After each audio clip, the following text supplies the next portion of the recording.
And that is, we had discussions about these numerous case histories that have been published about people with multiple personalities, where one personality would have an allergy, let's say, to cats, and maybe even several of the personalities would have an allergy, let's say, to cats. They wheeze and, have a big problem with cats. But another personality has no allergy to that cat, to cats whatsoever.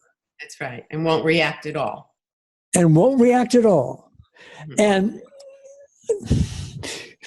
I think I asked you if you wouldn't kindly, dig up a few of those stories. Have you done that? And can we talk about a few of those? A few.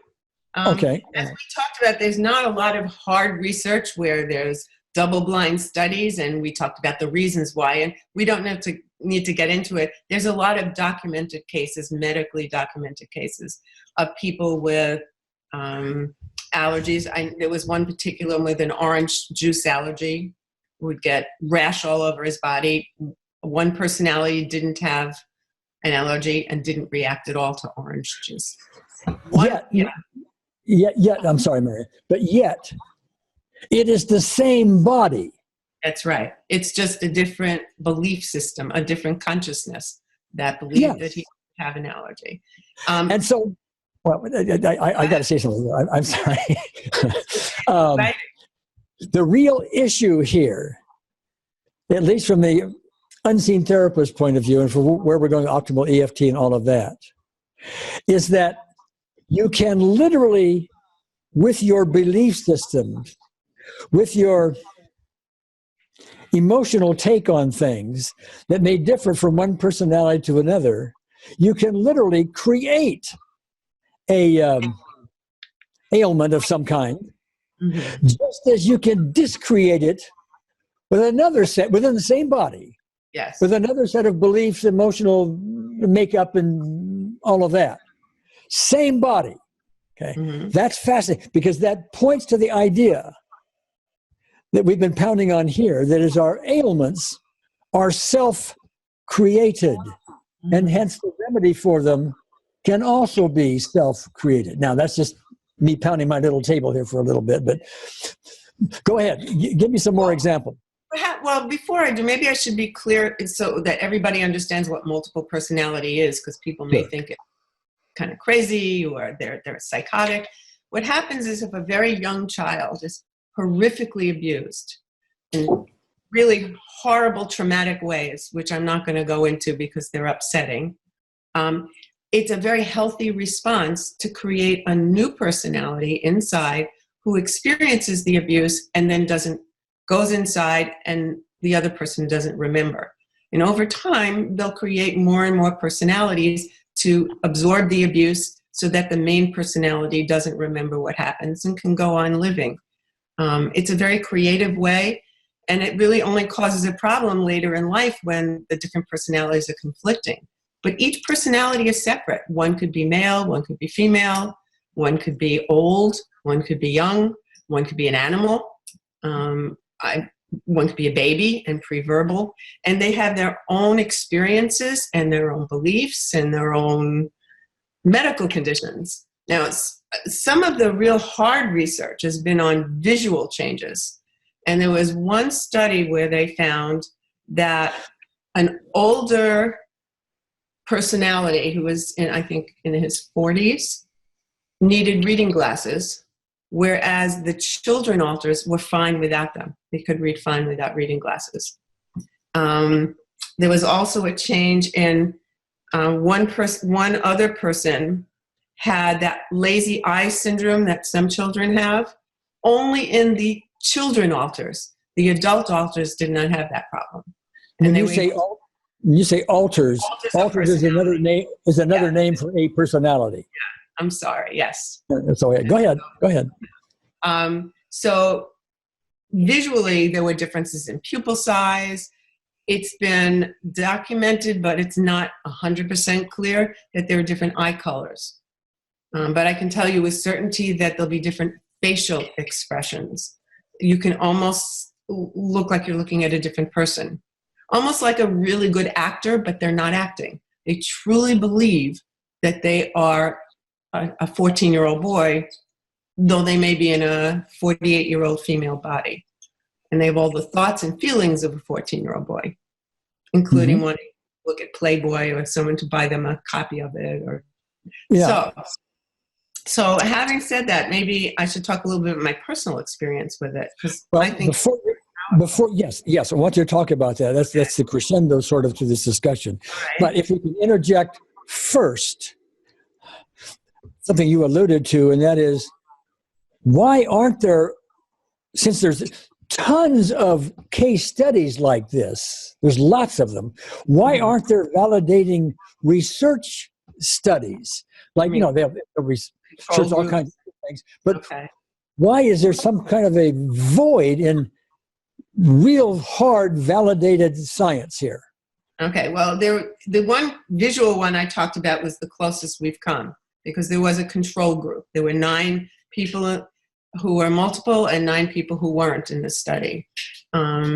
However, and there are so many different reasons. One is we don't think that there are a lot of people in the country or in the world who are multiple. We just don't think there are that many people. So it's not like studying diabetes or heart disease where there are millions of people to look at. Second of all, people who are multiple tend to be very, very protective of themselves and hide it. Sometimes they'll hide it from their therapist for years, so that if someone's trying to study people who are multiple, they're going to have a hard time finding these people, even though they may be a small group. Then when you do study them, sometimes they're very secretive and protective of the different personalities inside.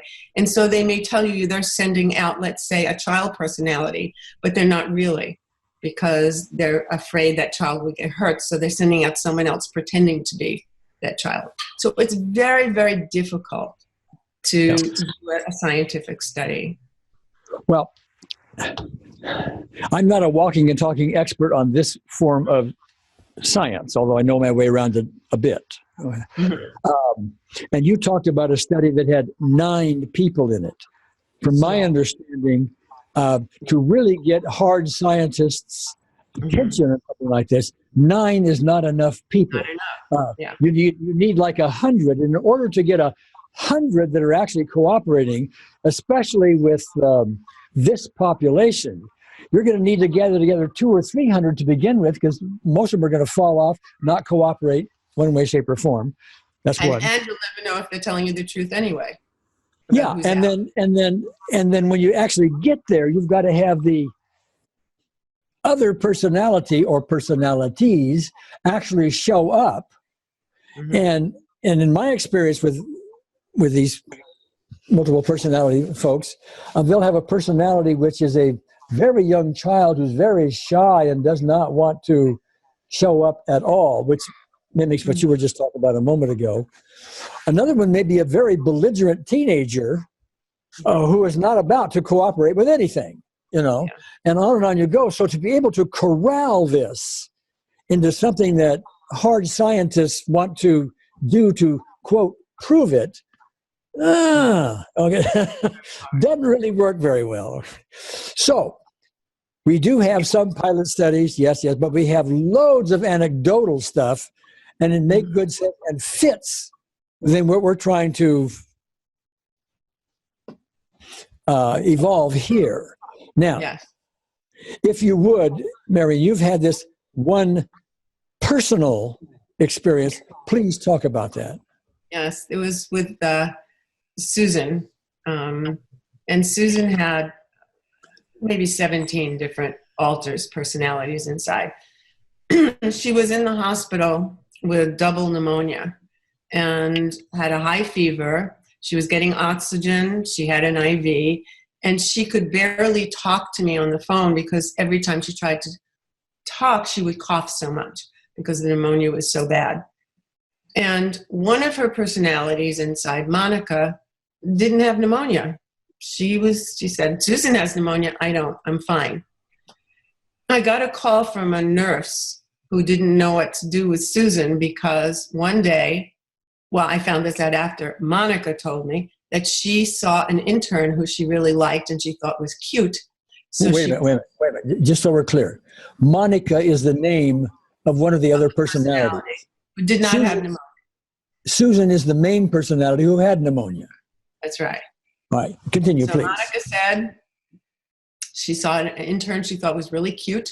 She wanted to talk to him. She pulled out the IV, she pulled out the oxygen, and she chased the intern down the hall, which is almost impossible to imagine that someone with pneumonia could do.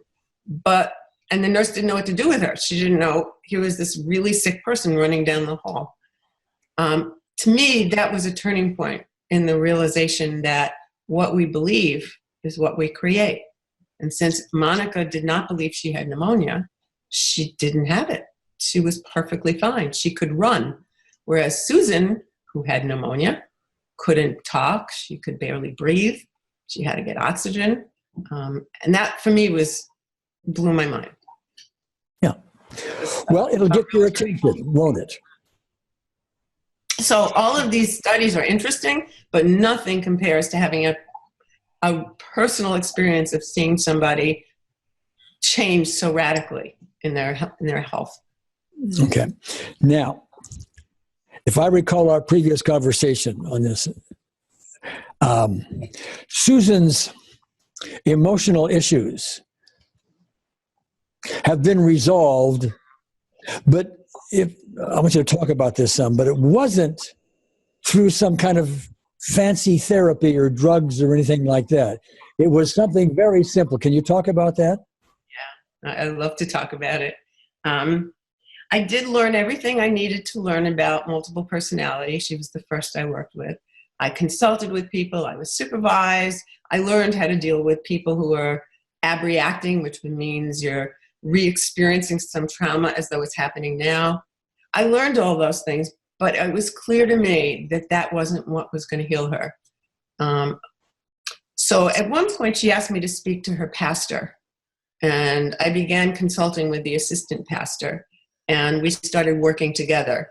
And we became, and then put together a whole support group of people to help her out.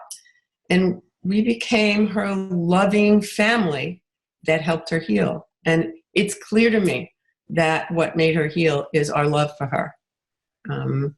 So when one of her alters came out and said, "You have met the enemy," instead of trying to get rid of that part of her or to fight it, I loved it. And I loved it until it became the major force of healing in her personality system. But let me ask you, Marion, when this alter came out, "You have met the enemy." Mm-hmm. You said you loved it. How? How did I do that? How did you love it? Well, first of all, I refused to see it as the enemy. And I kept, he called himself Mimic, because he could mimic any other personality in the system.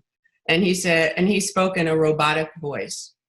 And we quickly determined that he was the sum total of all the horrible things that the mother had taught Susan about who she was. You're not human. You should only eat dog food. You don't deserve to be treated like a human. And so he saw his job as keeping everyone else in line, given the basic principles of who Susan was. And I helped him see that he was just a product of poor conditioning, poor learning. And I just kept reinforcing, you're not the enemy. I know you're trying to help everyone, but you've got bad, faulty input, because he saw himself like a computer. Your input's wrong. The mother told you things that aren't true. And so slowly over time, I would treat him the way you would treat anyone you love. Hugging when someone needed a hug. Picking up something that dropped on the floor when they dropped it. Little things. Even the pastor sometimes, one time he took out the garbage. And that was an incredible thing for Mimic, that someone would take out the garbage for a non-human. Why would you do that? So it was those little incidents of loving rather than fighting with or trying to get rid of, or we just loved. Well, I don't know. Go ahead.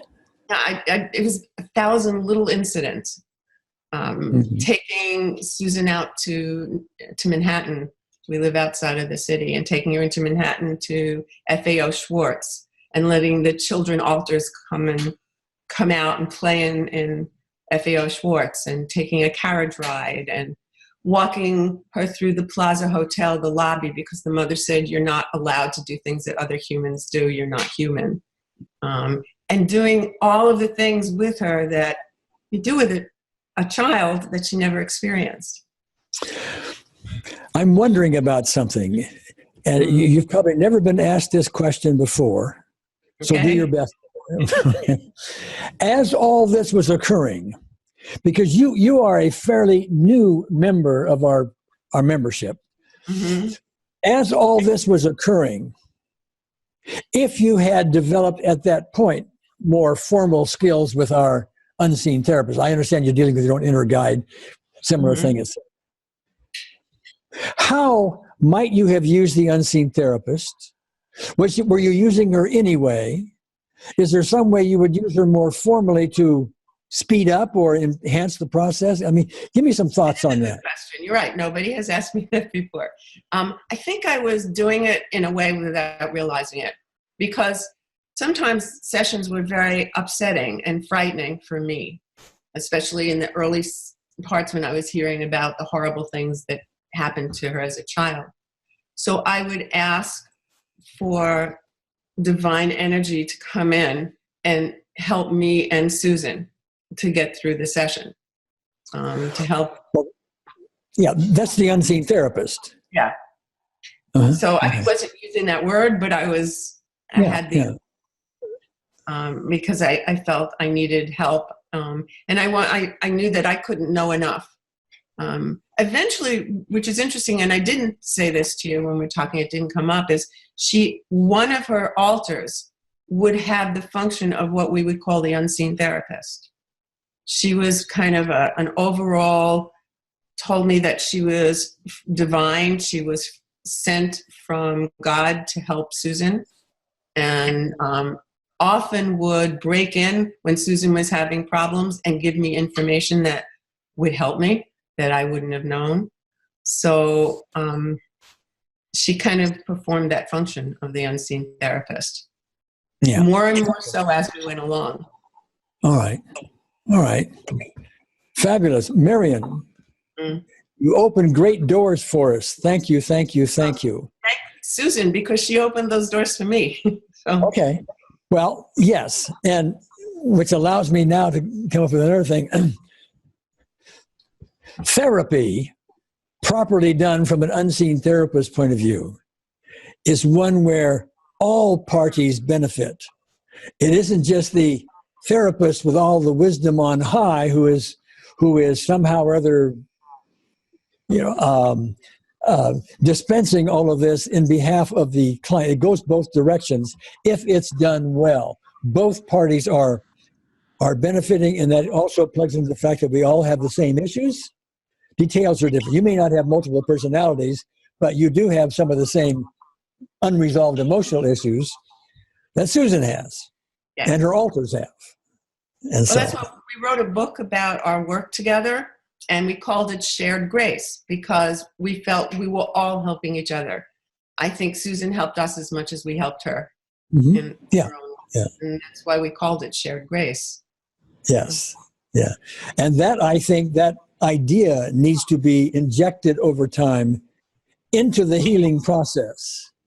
We will see how successful that is, but in time, I think that's going to take hold, I would hope.